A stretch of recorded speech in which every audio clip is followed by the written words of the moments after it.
Hello friends, episode 16 की शुरुआत में हमें एक जंगल जैसे एरिया में लाइट, रियूक और रेम को बातें करते हुए दिखाया जाता है। और जैसा कि हमने लास्ट एपिसोड में देखा था कि मीसा ने अपनी डेथ नोट की ऑनरशिप छोड़ दी है, तो अब उसकी डेथ नोट का ऑनर लाइट ही रह जाता है। अब लाइट भी उसकी ऑनरशिप छोड़ देता है और रेम को नोटबुक वापस करता है। रेम लाइट से कहती है कि लाइट यागामी मीसा का ख्याल रखना। अब हमें मीसा को दिखाया जाता है जो कि पुलिस कस्टडी में है। वह कहती है कि मिस्टर किडनैपर, क्या आप ये खेल खत्म कर सकते हैं, मुझे जाने दीजिए। एल चौंक जाता है। वो कहता है कि ये क्या था, अचानक ये नया परिवर्तन कैसे। उधर लाइट रेम को जाते हुए देख पाता है क्योंकि अभी भी रियूक की डेथ नोट उसी के पास थी। वो सोचता है कि इस रैम की वजह से इतनी सब प्रॉब्लम्स शुरू हुई है। अगर ये डेथ नोट यहाँ पर गिराती नहीं तो ये सब ना होता। रियूक पूछता है कि क्या तुम सचमुच यही चाहते थे लाइट, तुमने अपनी डेथ नोट छुपा दी है। लाइट कहता है कि हाँ, मगर अभी भी वो डेथ नोट मेरी ही रहेगी। आगे अगर कोई ऐसी सिचुएशन आती है तब मैं तुम्हें हिंट दूंगा, तुम समझ जाना कि मैं डेथ नोट को छोड़ना चाह रहा हूँ और तुम उसे ले जाना। तब रियूक उसे ऐसा ही करने के लिए कहता है। दूसरी तरफ हमें मीसा को दिखाया जाता है। वो कहती है कि मिस्टर किडनैपर, यह इलीगल है, आप मुझे इस तरह से कैद नहीं कर सकते। आइजाबा कहता है कि ये होश में आई है तब से इसका बिहेवियर काफी चेंज है, जैसे कि ये बिल्कुल इनोसेंट बताना चाहती है खुद को। मीसा वैसे ही बोलती जाती है। तब एल मैत्सुरा को मोगी को कॉल करने को कहता है और पूछता है कि मिस्टर मोगी, जब आपने मीसा एमाने को अरेस्ट किया था तब उसे बताया था ना कि वो शक के घेरे में है, कि वो सेकंड कीरा हो सकती है और इसीलिए उसे पकड़ा गया है। तब मोगी कहता है कि हाँ, हमने उसकी आंखें और मुंह बंद किया था, तब उसे बता दिया था जैसा कि तुमने बोला था। तब तो वो चुपचाप हमारे साथ पुलिस हेडक्वार्टर्स तक आ गई थी। उधर मीसा अभी भी कह रही थी कि मिस्टर किडनैपर, मैं भागूंगी नहीं, आप चाहते हैं तो मैं अपना ऑटोग्राफ आपको दे दूंगी, मुझे छोड़ दो। तब एल कहता है कि मीसा, बेहोश होने से पहले तुमने कहा था कि हम तुम्हें मार डालें, तुम्हें याद है ना? क्या तुम जानती हो कि हमने तुम्हें यहाँ क्यों पकड़ रखा? तब मीसा कहती कि तुम भी कैसी अजीब बातें कर रहे हो, तुमने ही तो मुझे यहाँ पकड़ कर बंद किया, क्योंकि मैं एक फेमस आइडल हूँ, एक सेलिब्रिटी हूँ। मगर ये तुमने कुछ ज्यादा ही कर दिया है, तुम्हें इसकी सजा मिलेगी। तो यहाँ पर मैत्सुरा को गुस्सा आ जाता है और वो कहता है, मीसा,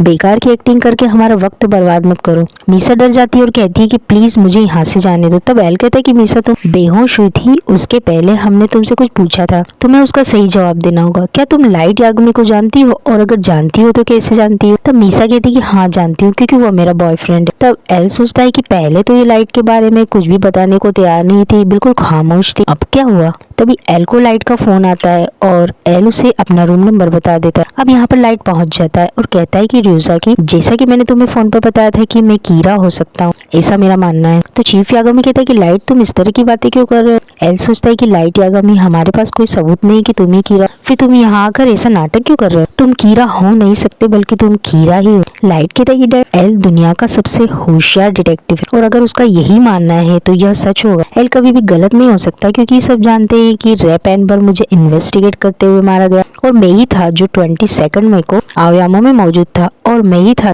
जो मीसा को अच्छे से जानता हूँ, जो कि दूसरी कीरा हो सकती। अगर मैं एल की जगह होता तो शायद मैं भी यही सोचता।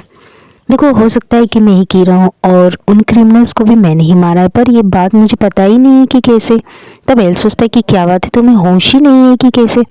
लाइट कहता है कि मैंने कभी किसी को नहीं मारा, मगर जब मैं होश में नहीं होता हूँ तो किसी पावर की वजह से शायद मैंने ऐसा किया हो। अब एल कहता है कि यह नामुमकिन है, क्योंकि तुम्हारे घर पर हमने सर्विलेंस कैमरास लगवाए थे, उसके अकॉर्डिंग तुम नॉर्मल तरीके से काम करते, खाना खाते और सोते देखे गए। क्रिमिनल्स तो तब भी मर रहे थे और तुम बिल्कुल नॉर्मल थे, मगर इससे तुम निर्दोष साबित नहीं होते हो। तब लाइट कहता है कि मुझे कभी कभी लगता है कि इन सारे क्रिमिनल्स को मैं अपने हाथों से मार दूं ताकि क्राइम कम हो जाए, शायद इसी वजह से मैंने ऐसा कर दिया हो। इस बात पर मैत्सुरा कहता है कि नहीं लाइट, ऐसा तो मैं भी सोचता हूँ कि क्रिमिनल्स को मार दूं, अगर हर कोई कीरा तो नहीं बन जाता है ना। तब आइजावा कहता है कि ऐसा नहीं है, हमने सिर्फ उसके रूम में, उसके घर में कैमरास लगवाए थे, तब हमारे पास इतने सारे इन्वेस्टिगेटर्स भी नहीं थे, शायद उसने मर्डर करने का कोई और रास्ता, कोई और तरकीब ढूंढ ली हो। तब एल कहता है कि वेल, अगर हम तुम्हें जेल में बंद रखे जैसा कि हमने अमाने के साथ किया है, और अगर फिर भी क्रिमिनल्स मरते रहते हैं, तो हम ये सोच सकते हैं कि तुम इनोसेंट हो। सच कहूं तो मुझे ये ठीक नहीं लग रहा है, मगर हमारे पास यही एक रास्ता है। मेरा ऑर्डर है कि लाइट यागामी के हाथ बांध दो और उसे एक खाली कमरे में बंद कर दो। चीफ यागामी और बाकी ऑफिसर्स भी यह नहीं चाहते थे। चीफ कहता है कि रियूसा की, अब तुम इस केस से मुझे हटा दो, क्योंकि अब मेरे बेटे पर ही शक है, तो मुझे यहाँ नहीं होना चाहिए, हमारे केस में पर्सनल फीलिंग्स नहीं होनी चाहिए। तब एल कहता है कि हाँ ये बात तो सही है। तो चीफ कहता है अगर तुमने ये साबित कर दिया कि मेरा बेटा ही कीरा है तो मैं पता नहीं क्या करूंगा। तब एल कहता है कि तुम अपने बेटे को मार दोगे और फिर खुद भी मर जाओगे शायद। तब चीफ कहता है कि रियोजा की तुम मुझे भी जेल में डाल दो। रियोजा की कहता है कि हाँ मुझे लग ही रहा था कि ऐसा कुछ होने वाला है, तो मैंने वातारी से सारे अरेंजमेंट करने के लिए पहले ही बोल दिया था। लेकिन आपके साथ कुछ गलत व्यवहार नहीं होना चाहिए, आप अपना सेलफोन हमेशा ऑन रखोगे और अपनी फैमिली को अपडेट्स देते रहोगे, लेकिन लाइट को इस बारे में नहीं बताना है। अगर वो आपसे बात करना चाहेगा तो हम कहेंगे कि आप यहीं पर कहीं बिजी हो, लेकिन इसके साथ ही इन्वेस्टिगेशंस की सारी डिटेल्स आपको मिलती रहेगी। अब हमें तीसरे दिन का सीन दिखाया जाता है, जहाँ पर लाइट के साथ साथ मीसा और चीफ यागामी अलग अलग सेल्स में बंद है, जो काफी थके हुए मालूम पड़ते हैं। लाइट पूछता है कि क्या हुआ रियोजा की, टीवी ब्रॉडकास्ट में दिखाए जा रहे क्रिमिनल्स मर रहे हैं। तब रियोजा की कहता है कि टीवी पर बहुत ही कम क्रिमिनल्स को दिखाया गया है, मगर उनमें से एक भी नहीं मारा गया जब से तुम यहाँ हो। तब लाइट कहता है कि इसका क्या मतलब हो, क्या मैं ही की रहा हूँ। साथ में रियुक भी बैठा हुआ था, वो कहता है कि यार मुझे एप्पल खाना है। रियोजा की सोचता है ये क्या हो रहा है, कहीं ऐसा तो नहीं कि हमारा अंदाजा बिल्कुल सही है कि लाइट ही की रहा है, या फिर हमें कंफ्यूज करने के लिए लाइट का कोई प्लान है जो उसने खुद को अरेस्ट करवा लिया और इसके मुताबिक कीरा बनते समय यह होश में नहीं होगा, इससे लाइट बच नहीं सकता है। इस तरह सोचते रहने के बाद भी रियोजा की किसी डिसीजन पर नहीं पहुंच रहा था। ऐसे ही 5 दिन बाद का सीन दिखाया जाता है। रियुक पर अजीब सिम्टम्स शुरू हो जाते हैं क्योंकि उसे एप्पल्स खाने को नहीं मिले थे। मीसा भी काफी ज्यादा परेशान हो चुकी थी। वो कहती है कि मिस्टर किडनैपर, इस तरह मुझे कैद करके या वीडियो फुटेज से आपका कोई फायदा नहीं होने वाला है। चीफ यागामी भी काफी ज्यादा थके और मायूस दिखाई देते हैं। आइजावा कहता है कि चीफ की हालत ज्यादा खराब हो रही है। यहाँ हम समझ सकते हैं कि बच्चों का किया हुआ पेरेंट्स को कितनी तकलीफ देता है, लेकिन अभी तक कोई क्रिमिनल के अचानक मर जाने की न्यूज नहीं आई है। इसका मतलब लाइट ही की रहा है। एल चीफ यागामी से कहता है कि मिस्टर यागामी, तो चीफ चौंक जाता है। वो कहता है कि क्या हुआ रियोजा की, क्या कोई अच्छी या बुरी खबर तुम मुझे बताने वाले हो। एल कहता है कि मिस्टर यागामी, आपको बहुत ज्यादा स्ट्रेस नहीं लेना चाहिए, आप बेड पर रेस्ट कीजिए। तो चीफ थोड़ा गुस्से में बोलता है, तुम क्या कहना चाहते हो, मैं यहाँ आराम करने के लिए आया हूँ, लेकिन मैं तुम्हें बता दूं कि जब तक तुम मेरे बेटे को नहीं छोड़ोगे मैं भी यहाँ से बाहर नहीं जाऊंगा। 7th डे का सीन दिखाया जाता है। रियोजा की लाइट से कहता है कि क्या बात है लाइट, अभी तो एक ही हफ्ता हुआ है, तुम काफी ज्यादा रेस्टलेस लग रहे हो। लाइट भी मन में यही सोचता है अब सही समय आ गया है। लाइट कहता है कि हाँ मैं यहाँ परेशान हो चुका, मैं काफी बोर भी हो गया हूँ, यहाँ पर जो मेरा प्राउड था वो टूट चुका है, इसलिए मुझे इससे पीछा छुड़ा दो।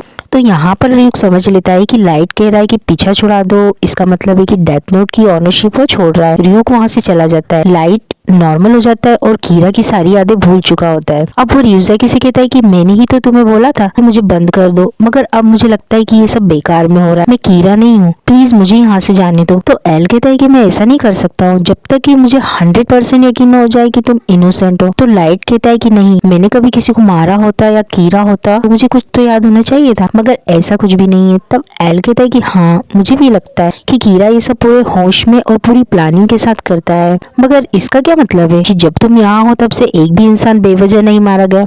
लाइट कंटिन्यूसली रिक्वेस्ट करता रहता है कि मुझे बाहर निकाल दो, मैं इनोसेंट हूँ, मगर रियोजा की मना कर देता है। बाकी सारे ऑफिसर्स भी शॉक्ड हो जाते हैं कि अचानक से लाइट ये अलग बिहेव कैसे करने लगा, ऐसा क्या हुआ, ये अपनी कही बात से मुकर रहा है। मैत्सुरा कहता है कि लाइट को छोड़ा नहीं जा सकता और मुझे लगता है कि यह केस यहीं पर खत्म हो चुका है क्योंकि लाइट ही कीरा है, ऐसा प्रूव होता दिख रहा है। अब 15वें दिन का सीन दिखाया जाता है। मैत्सुरा भागता हुआ आता है और बताता है कि रियोजा की न्यूज में ये आया है 2 हफ्ते के क्रिमिनल्स एक साथ कल मारे गए हैं, कीरा वापस आ चुका है, चीफ को यह खबर करनी चाहिए। मैत्सुरा तुरंत ही चीफ को बता देता है कि कीरा ने 15 दिन की गैप के बाद फिर से क्रिमिनल्स को मारना शुरू कर दिया है। चीफ यागामी खुश हो जाता है, क्या सच में मेरा बेटा बेगुनाह है, मगर मुझे ज्यादा खुश नहीं होना चाहिए क्योंकि मैं तुम्हें जानता हूँ रियोजा की, तुम अब भी कुछ डाउट कर रहे होंगे क्योंकि डिसीजन तुमने नहीं लिया है शायद। तो एल कहता है कि हाँ लाइट पूरी तरह से गुनहगार नहीं है, मगर उसे छोड़ा नहीं जा सकता है। तो मैत्सुरा यही न्यूज लाइट को भी देने लगता है, मगर एल उसे रोक देता है। अब रियोजा की लाइट से कहता है कि लाइट यागामी पूरे 15 दिन हो चुके हैं, अभी भी कोई क्रिमिनल की मौत की खबर नहीं आई है, तुम अब क्या कहना चाहते हो। तो लाइट कहता है कि बेवकूफी मत करो रियोजा की, तुम अच्छे से ये बात जानते हो कि मैं कीरा नहीं हूँ, ये मेरे साथ ज्यादती है, मुझे ध्यान से देखो, क्या मैं झूठ बोल रहा हूँ। रियोजा की मीसा से पूछता है, मीसा क्या तुम अब बताना चाहती हो कि कीरा के बारे में क्या जानती हो। मीसा कहती है कि मैं खुद ही ये जानना चाहती हूँ कि कीरा कौन है, कि कीरा ने उस क्रिमिनल को मारा था जिसने मेरे पेरेंट्स को मेरे सामने ही मार दिया था। उन दोनों की बातों से रियोजा की काफी ज्यादा कंफ्यूज हो जाता है। वो सोचता है कि कोई मतलब ही नहीं बन रहा है इन दोनों बातों का, मेरे अंदाजे से ये सब कुछ अलग है।